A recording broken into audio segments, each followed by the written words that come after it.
No way. That's so good. Yeah, you can have it. Really? Yeah. You're so nice. No, I'm not. Yes, you are. I remember last year, Joey Zhang made a ceramic soccer ball and put it in the kiln. After he left, he grabbed it, poked a hole in it so it wouldn't explode with the heat. Yeah, well, maybe I was trying to protect my Egyptian faience pot from the detritus. You were already glazing your Egyptian faience pot. Amazon Prime's latest movie, Anything's Possible, gives us the teen romance many have been waiting for. It tells the story of a young trans girl who finds love as she navigates her senior year in high school. The film marks the directing debut of Tony and Emmy Award winner Billy Porter, and I had a chance to talk with him about this movie. It was such a great conversation. Take a listen. All right, I am so thrilled to just worship at the feet of Billy Porter. I'm so happy to have you on the show. The intersectionality of being Black in the LGBTQ community and Christian comes with its own unique experiences. You've talked about this. So I really think this movie will make so many people feel seen. How did you know this was the movie for you to make your directorial debut? Well, you know, the project found me. You know, I made a really intentional choice, you know, a couple of decades ago after seeing an Oprah Winfrey episode with Ayanna Van Sant and Maya Angelou, where they were talking about service and how when you shift your intention to service, everything else will work itself out. And I was really curious about myself, like as an artist, as a Black, you know, queer man, like what does service look like? And it hit me like a ton of bricks. It's my queerness. It's everything that everybody from every side of my life is telling me, space in my life is telling me is my liability. It's my queerness. My queerness, if I lean into my queerness, it's gonna be service someday. I didn't know that it was going to be this. I didn't know at all, you know, because I spent the first decades of my life trying to be masculine enough so I could eat. Right.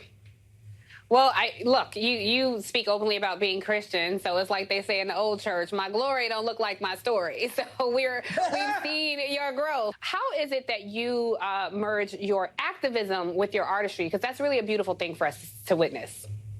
Oh, that's so sweet of you. It's never been separate. I came out as gay in 1985. It was the middle of the AIDS crisis. So we went straight to the front lines to fight for our lives. That was what you did.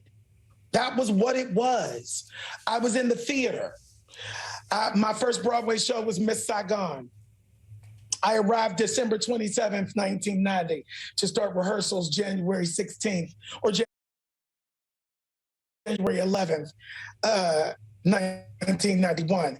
And there is an organization called Broadway Cares, Equity Fights AIDS, that was a young organization at the time.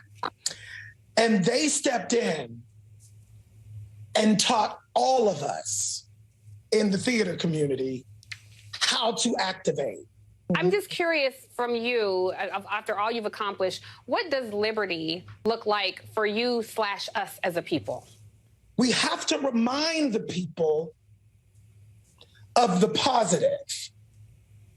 It's really difficult to do that when you're stuck in the quagmire of foolishness that we're in right now, right? Right. But what I have been working towards over the last year, you know, is what is the positive?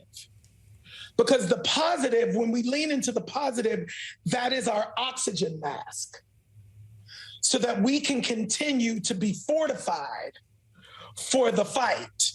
That is life.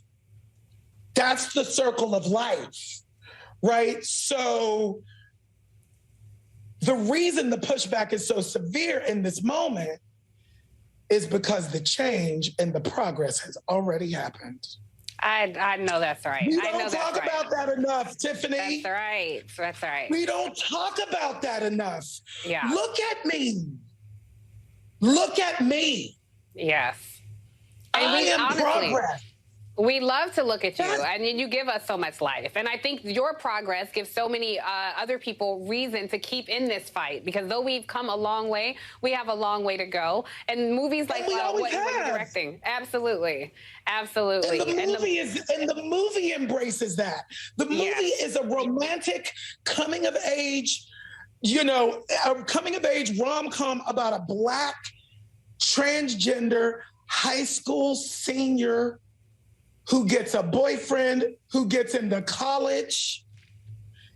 And it's a celebration of her life. It's a celebration of being trans. It's aspirational, I know. It looks at what's, I know there's some people who experience this kind of joy and celebration in their lives, but not enough. Right. It's like I always say, how many times and as artists, we have the power to heal, right? We have the power to move the conversation forward. How many times did we see a Black president in art before we saw it for real? That's right. You cannot desire to become what you have not seen. And you've really done that with this movie. And so we just thank you so much. And I just want to say also that you are going to be a part of the Disney's The Proud Family. So we want to make sure that our viewers, yes, very exciting. That meant so much to young kids in the early 2000s. So very excited to see that, and so excited for the viewers to check out your directorial debut. And it is truly my honor, Billy Porter, my honor to have you on The Cross Connection. One thing before we go. I did the soundtrack for the film. Wrote 6 songs, right? Public record. I wrote 5 songs for it. The entire soundtrack is about 90% queer people, and it's a precursor to the new pop music that I have coming out later in the year. So I have to make sure I get that out. So thank you. And I have to make sure I get an invite to that album release party. So thank you so much, my friend Billy Porter. I look forward to having you back. Next time we'll do this in person. But thank you so much for being here. Yes, we will. Thank you so much. Okay. Bye.